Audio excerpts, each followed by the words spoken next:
31 ሰዎች ናችሁ። 11 ሚሊዮን ብር ለአይመኒታ ድርጅት ልትከፍቱ አብራችሁት ካስገባችሁ 1 ዓመት ሆናችሁ። 1 ዓመት ሆኖናል። ሚሊዮኑ እሱ እዚህ ላይ ግሩፑ ላይ እየመጣ 11 ሚሊዮን የሚለን ነው እንጂ ከዛ በላይም ነው። ብዙ ሰው አስገብተናል ይለናል፣ ግን ደግሞ አናይም። እሱ የራሱ ያስገባውን አናይም። እዚህ ላይ አሁን እኛ ብራችንን እንፈልጋለን ብለን የወጣ ነው። ተሰባስበን ማታ ደምረን ወደ 9 ሚሊዮን 800 ምናምን ሺህ ደርሰናል። አንድ ትልቁ ነገር እኛ በህግም እንዳንሄድ አድርጎ እኛ አሁን ከግሩፕ ውስጥ ከጣልን በኋላ ራሱ ቁጭ ያልንበት ምክንያት ማለት ነው። ፋፊ ችግር አለ፣ ኔትወርኳ ትክክል አይደለም። በቃ ሀናን ትመልሳለች። አንቺ ዋይፋይ እንትን ኔትወርክ የለኩም። ፋፊ ሀናን ትመልሳለች። አንድ ናችሁ አይደለ? ሁለታችሁም ተበዳይ ናችሁ። አይሰማም። አሁን አንድ ነን፣ ግን እሷን አሁን ከግሩፕ አውጥቷታል። እሷን እኔ ግን ውስጥ ነው ያለሁት። አሁን ጨርሽ፣ ችግር የለውም። እሺ ጨርሽ።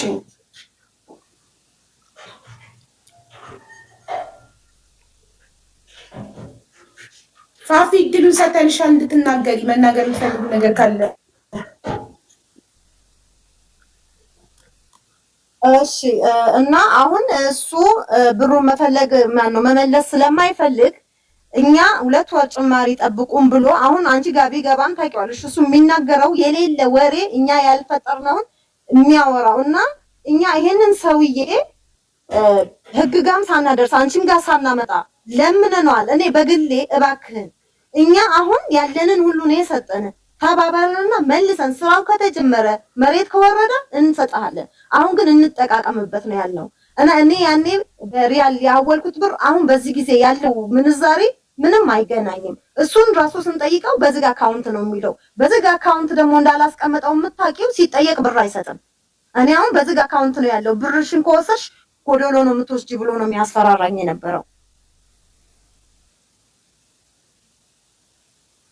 ያኔ ቆርጬ ነው ተቆርጦ ነው የሚሰጥሽ ነው የሚለው እና ምን አይነት ሰው እንደሆነ ራሱ አላውቅም።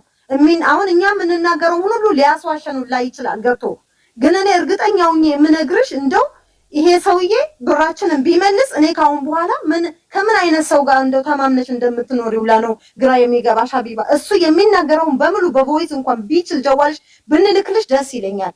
ግን እኔ እንጃ እንዲህ አይነት ሰው እኔ አለ ብዬም አልገምትም ነበር። እኔ ከዚህ በላይ መናገር ያለብኝም አይመስለኝም። ጥያቄ ካለ ግን እንደው ያልተጠቀሰ ነገር ካለ ልጠቅስ እችላለሁ። ጨርሰናል። ፋፊ ከአንቺ ጋር ጨርሰናል። ኡምረያን ወይም ሰዓድ የምትሏት ከግሩፓችሁ ከ21 ውስጥ 10 ሚሊዮን ከተበላችሁ ውስጥ ወክላችሁ እሷ እያናገረች ነው፣ ደረሰኞቹን እየላከችልኝ ነው። ከዛ እኔ አሁን ሼር አድርገንለታል፣ ቀጥታም ደውለናል፣ ዋትስአፕም ቮይስ አድርገናል። አልመለሰም፣ ቀጥታ እሱን ባለቤቱም አላነሱም። ስለዚህ ሙሉ መረጃው ይድረሰኝና ቪዲዮ ሰርቼ እንጠራዋለን። ቪዲዮ ተሰርቶ ቪዲዮም ደርሶት ካልመጣ ቀጥታ ወደ ህግ ነው የምትሄዱት። የህግ አካላትን እናገናኛችኋለን። ተስማማን በዚህ? ደንብ ነው የምንስማማው። እሺ በህግ እስካሁን በህግ ያልሄዳችሁበትን ምክንያት አስረዱ። አዎ በእኛ አሁን ስነግርሽ እኛ ብሩን ስናስገባ ውጪ እንዳለ ሰው በራሳችን ብሩን በራሳችን ስም አላስገባንም፣ በሌላ ሰው ስም ብር ነው የገባው። ስለዚህ በሌላ ሰው ስም የገባ ሰው የእኛ ስም ደግሞ እሱ ጋር የተመዘገበው በትክክለኛው ነው። ይሄ ሰው ምናችንን ይዘን ነው በህግ ቀርበን የእኛ ስም ያሌለበት ስሊፕ የባንክ ስሊፕ ይዘን እኛንን ብሩን ያስገባ ነው ማለት አንችልም። ከዛ ሰው ጋር ተስማምታችሁ ያስገባላችሁ እናንተ እንዲያስገባ ትዕዛዝ የሰጣችሁበት ማስረጃ እኔ አንድ ሰው በካሽ ሰጥቼው ገንዘብ ከሱ አካውንት እንዲያስገባልኝ ከጠየኩትና ያ ሰው ካስገባልኝ ያ ሰው የሚሰጠው ቃል ለእኔ ማስረጃ ይሆነኛል። አብሮኝ ይሄዳል ፍርድ ቤት። ምን ችግር አለ? ለሌባ ልብ መስጠት እኮ የለብሽም አንቺ። ልክ ነሽ። ይሄ ግን በአካል እዛ ላለ ሰው ነው አይደለ? እኛ እዚህ ሆነን አይደለም። ውጭ ያላችሁ ሰዎች ለቤተሰቦቻችሁ ውክልና ስጡ።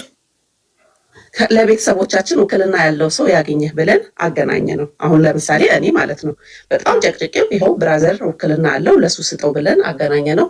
አንዴ በስልክ ተገናኙ። ብራቸውን መልስላቸው። እንዴት እንደዚህ በሴቶች ትጫወታለህ? እንዴት ፒኤልሲ ብለህ እዚህ ጋር አካውንት ብለህ ዋሽተህ እንዲህ የግልህን ስራ ትሰራበታለህ ምናምን ብሎ ተቆጥቶት መጥሮት እሺ ወንድሜ ምናምን ብሎ ብራዘሬን ተቀበለ። ከ1 ወር በኋላ ጊዜ ስጠኝ። እነሱም ደግሞ ግሩፕ እየገቡ ሴቶችን እኔ ያኔ ከግሩፕ ስላወጣ ከዚህ ከስር ሰዎችን እያናገርኳቸው ነበር። ምን እያደረጋችሁ ነው? ስራ ላይ ናችሁ? እኛ እኮ ብራችንን ሳይመልስ አወጣን፣ እወቁ። እናንተም ግሩፕ ውስጥ ያላችሁ ሰዎች ናቸው፣ ነገ በእናንተ ይደርሳል እያልኩኝ ከስር እያወሯቸው ስለነበረ ንገሩኝ አልኩኝና ከዛ ይሄን በማድረጌ ደግሞ ተናዷል። ሰዋን ግሩፕ ላይ ሴቶችን አነሳሳችብን ምናምን ነገር ብሎ ይሄኛውን ስነስርዓት እንድትይዝ አስይዘለን ግሩፕ እየገቡ እንዳይበጠብጡብኝ ስራ የሚፈልጉ ሰው ብሎ ወንድሜን እሺ ችግር የለውም አንተ ብር ካወር በኋላ መልስልኝ፣ እኔ እነሱን አስቆማለሁ፣ ምንም ከአንተ ከካም በኋላ ኮንታክት አይኖራችሁም ተብለን ከአንድ ወር በኋላ ተቀጣጠርን። ይሄ ማለት ያለፈ አመት አምና ከረመዳን በፊት ነው። ከአንድ ወር በኋላ ቻይና ሄዳለው 15 ቀን የቀረኝ ምናምን ያለው ውሸት ሆኖ ከዛ በኋላ ከቀጠሩት ቀናቶች በኋላ ቆይቶ ነው ቻይና ሄደው ለምን እንደሆነ አላውቅም፣ ለእኛ አላሳየንም። ወንድሜ ከዛ ሲመለስ አንድ ወር የተሰጠው እኔ ራሴ ደውልልሃለሁ ያለው ሰውዬ ወንድሜ ራሱ ፈልጎት ወደ 2 ወር አካባቢ መልሶ ደወለለት። እንዲቀጥረህ የታለክ ብር አልመለስክም ምን ሆነክ ነው? የና አብዱላስ የና ሀናን ጉዳይ እነሱን ጉዳይ እኮ ከነሱ ጋር አውርተን ጨርሰናል ወንድሜ ብሎ ስልኩን ዘጋበት። ከዛ ብራዘር ወደዚህ ተመልሶ እንዲህ አውርታችሁታል?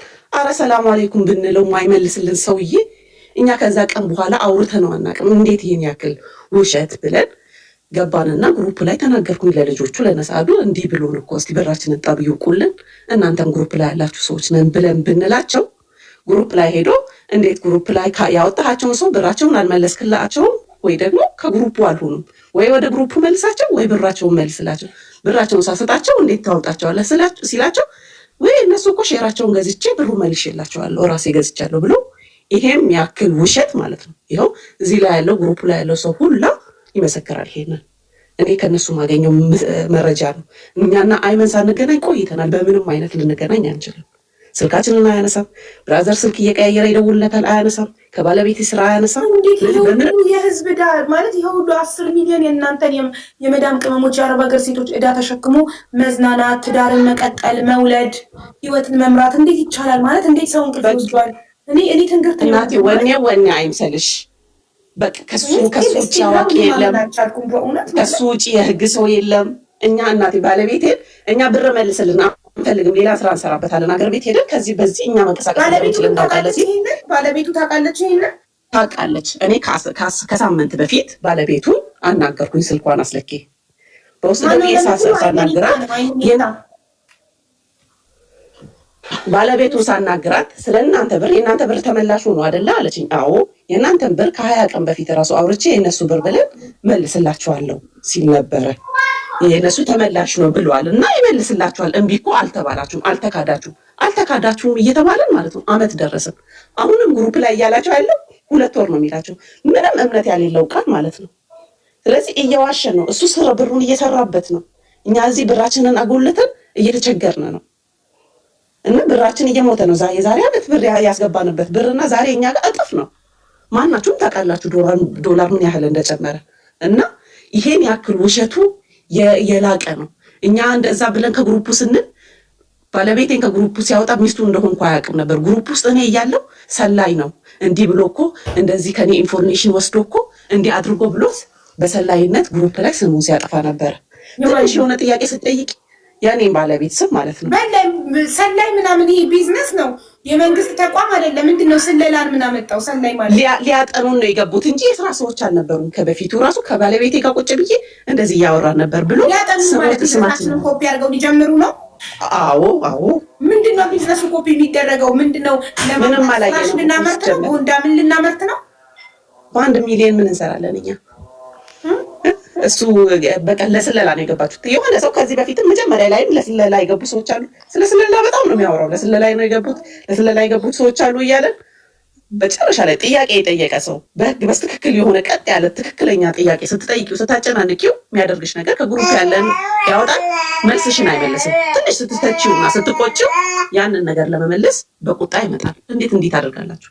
አሁን ባለፈው ግሩፕ ላይ ሆስ ቮይሱ ሲልኩልኝ እንዲህ ብለህ እንዴት ትዋሻለህ? እኛ ብራችንን ነው የምንፈልገው ብሎ በግሩፕ ሆይ ብሎ ሲነሱ የፈለጋችሁበት ቦታ ሂዱ ብሎ ዝቷል። ምንም ማንም ህግ የሚጠይቀኝ የለም፣ ምንም እፈራው የለም። እኔ ከአላህ ውጭ ምንም አልፈራም ብሏል። እኔ ብራችሁ ሰጣችሁ። አላህ ከህግም ከምንም በላይ እኮ ነው። አላህ በላይ ነው። ሀቅ ይወስዳል። እንግዲያውስ እንደምትሰሚ የኛ ብር ተበልቷል ብለን ቁጭ ብለን እያለቀስን ከትላንት ወዲያ ግሩፕ ላይ ገብታ አንዷ ተቀላቅላ ወላሂ እሷ ህይወቷን ስታወራ ማለት ነው ምን ውስጥ ነው የገባ ነው ያለው። ይሄ ሰውዬ የየቲምን ብር እየበላ ማለት ነው። የቲም ማለት ታሪኳን ከነገረችው በኋላ እቺን ልጅ እንደውም ወደ ግሩፑ ራሱ ማስመለስ የለባትም። የእሷን ብር እሰራበታለሁ ብሎ ራሱ በራሱ አምኖ መቀበል የለበትም። የየቲም ብር እኔ የሰጠሁበት ዋና ምክንያት ስነግርሽ እዚህ ሀገር ልጆች ይዤ ነው ሳውዲ አረቢያ ላይ ሁሉም ያውቃል። በአሁኑ ሰዓት ሳውዲ አረቢያ ላይ ልጅ ይዞ መኖር በጣም ከባድ ነው። የልጅ ከፍለሽ የብዙ ነገር ከፍለሽ ነው የምትኖሪው እና እሱ ስላቃተኝ ምናልባት እኔ በአንድ ሚሊዮን ስገባ ነገ ልጆችን ምጣ ልገባ ተሳሳትቸው ነው የገባሁት አምኜው ማለት ነው። እኔ በዚህ ደረጃ ሰውን እንዲህ ያደርጋል ብዬ ግምት ስላልነበረኝ ሰው ማመን ደግሞ እኔ እንጃ እኔ ሰው እንዴት እንዲህ በእህቶቹ ላይ እኔ አልጠበቅኩም እና አንድ ዕጣ ገብቼ ሁለተኛ ዕጣ ልገባ እያሰብኩ ማለት ስራ ተጀምሮ ልጆቼን ይዤ አገር ገብቼ እየሰራሁ ልጆቼን ላስተዳድር አስቤ ነበረ። ግን አመት ሙሉ አዳዲስ ሀሳብ እያመጣ በቃ ከጭንቅላታችን ላይ ተስፋችንን ጨርሶ አሁን ባለቀ ሰዓት እኔ ኢትዮጵያ ነበርኩ ከ3 ወር በፊት በጣም እርግጠኛውን የምነግርሽ ምንም እየሰራ አይደለም። እኔ ምን አልኩት ኢትዮጵያ ሂጄ ብር ስለጎደለኝ እባክህን ግማሹን ስጠኝ። እየሰራ አይደለም ብሩ ያኔ በተላከበትን አሁን የተላከበትን ስታስቢ ግማሽ በግማሽ ወድቋል እና የቀረውን ብር እንዲተርፍ ግማሹን ስጠኝና ተጠቃቅሜበት ስራው ሲጀምር ቀሪ እጨምራለሁ በሚል ጠየቁ።